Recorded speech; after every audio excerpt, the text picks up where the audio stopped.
یہ سال تھا 1978۔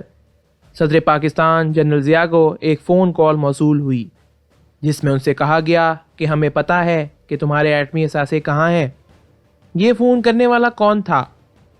اسرائیل اور بھارت نے کیسے پاکستان کے ایٹمی اثاثے تباہ کرنے کا پلان بنایا، اور کس بھارتی وزیر اعظم کو پاکستان کا سب سے بڑا سول ایوارڈ یعنی نشان پاکستان دیا گیا؟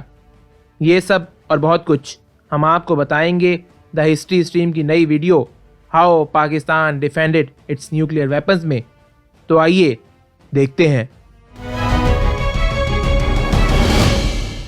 تو یہ کہانی شروع ہوتی ہے 1977 سے، جب اندرا گاندھی کو قتل کر دیا گیا تھا اور بھارت میں اندرا گاندھی کے بعد مورارجی دیسائی کی حکومت بنی۔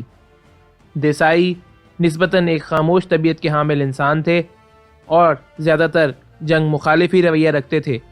ان دنوں پوری اسلامی دنیا میں ایک نئی ریس لگ گئی تھی جس کا نام تھا نیوکلیئر ریس، یعنی ہر اسلامی ملک یہ چاہتا تھا کہ اس کے پاس ایٹم بم ہو جس سے وہ اپنا بہتر دفاع کر سکے۔ پاکستان میں بھی یہ کام جاری تھا اور کئی پابندیوں کے باوجود پاکستان نے ایٹم بم بنانے کے عمل کو جاری رکھا ہوا تھا۔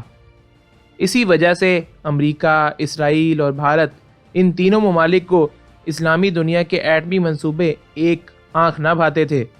پاکستان کے علاوہ ایران، لیبیا اور عراق بھی اسی دوڑ میں لگے ہوئے تھے۔ اس کو روکنے کے لیے را اور موساد کا گٹھ جوڑ کھل کر کام کر رہا تھا۔ بھارت چونکہ 1971 میں پاکستان کو شکست دے چکا تھا اور اس کا پاکستان میں ایجنٹس کا نیٹ ورک بہت مضبوط تھا، لہٰذا اس نے اپنے ایجنٹس ایکٹیو کر دیے۔ پاکستان نے چونکہ کہوٹہ میں ایٹامک ری ایکٹر لگایا تھا جس کی جگہ خفیہ رکھی گئی تھی، انڈین جاسوسوں نے پاکستان کے ایٹمی سائنسدانوں کا پیچھا کرنا شروع کر دیا اور وہ ان پر نظر رکھتے، یہاں تک کہ را پاکستان کے ایٹمی ری ایکٹر کو ڈھونڈنے میں کامیاب ہو گئی۔ اب باری تھی موساد اور را کے آپریشن کی، جس کی اجازت لینے کے لیے اس وقت کے را چیف نے بھارت کے اس وقت کے وزیر اعظم مورارجی دیسائی سے رابطہ کیا۔ چونکہ دیسائی کو پتہ تھا کہ پاکستان کی طرف سے جواب آئے گا، اس لیے انہوں نے را چیف کو اجازت ہی نہیں دی۔ سابق را چیف وکرم سود اپنی کتاب دی ان اینڈنگ گیم میں لکھتے ہیں کہ دیسائی کو را سے شدید چڑ تھی، جس کی وجہ سے دیسائی نے را کا بجٹ پہلے ہی 30% کم کر دیا تھا۔ تو جب را چیف دیسائی کے پاس آئے تو دیسائی نے ان کو سراسر منہ پہ ہی منع کر دیا اور یوں ان کا پلان شروع ہونے سے پہلے ہی ختم ہو گیا۔ دیسائی کی را سے اس چڑ کی وجہ دراصل سابق بھارتی وزیر اعظم اندرا گاندھی کا را کو اپوزیشن کے خلاف استعمال کرنا تھا، یعنی اندرا گاندھی را کو مورارجی دیسائی کے خلاف استعمال کرتی تھی۔ بہرحال اس اجازت نہ ملنے کے بعد اس وقت کے را چیف آر این کاؤ نے احتجاجاً استعفیٰ دے دیا۔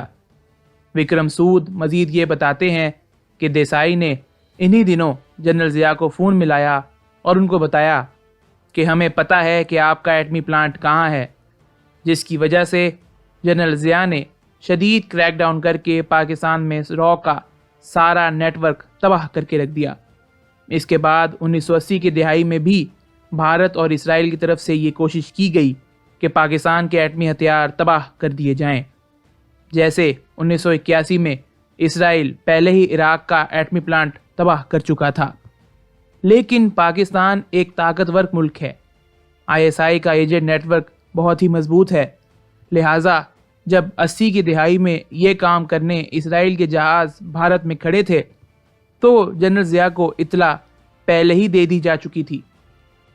جب اچانک رات 12 بجے جنرل ضیاء کو یہ بتایا گیا کہ بھارت اور اسرائیل صبح 5 بجے پاکستان کے ایٹم بم کو نشانہ بنانا چاہتے ہیں تو انہوں نے فوراً تمام ایئر فورس کو ایکٹیو کر دیا تاکہ وہ بھارت اور اسرائیل کو روک سکیں۔ اس کے علاوہ ممبئی میں موجود بھارتی ایٹمی پلانٹ پر بھی جواباً حملہ کر دینے کا پلان بنا لیا گیا۔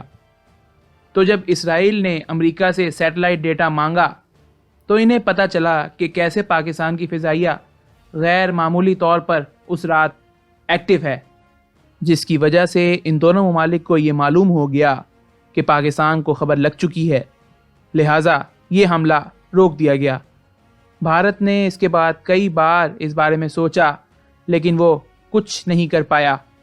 اپنے اعلیٰ ظرف اور امن پسند رویے کی وجہ سے 1990 میں مورارجی دیسائی کو نشان پاکستان سے نوازا گیا، جو کہ پاکستان کا سب سے بڑا سول اعزاز ہے۔ دیسائی واحد بھارتی وزیر اعظم ہیں جن کو یہ اعزاز دیا گیا۔ آپ کیا کہتے ہیں؟ اپنی رائے کا اظہار ہمیں کامنٹ سیکشن میں ضرور کریں۔ اس کے علاوہ ہمارے چینل کو لائک، سبسکرائب اور اپنے دوستوں میں شیئر کرنا نہ بھولیں۔ ساتھ ہی بیل آئیکن کو بھی ضرور دبائیں تاکہ آپ ہماری کوئی بھی ویڈیو مس نہ کر پائیں۔ اس کے علاوہ آپ ہمیں فیس بک، انسٹاگرام اور ٹویٹر پر بھی فالو کر سکتے ہیں، لنکس ڈسکرپشن میں موجود ہیں۔ اس کے علاوہ اگر آپ جاننا چاہتے ہیں کہ پاکستان نے کس طرح بوسنیا کی مدد کی تو یہاں کلک کریں اور یہاں جانیے کہ صدام حسین کی اصل کہانی کیا تھی اور کیوں عراق پر حملہ کیا گیا۔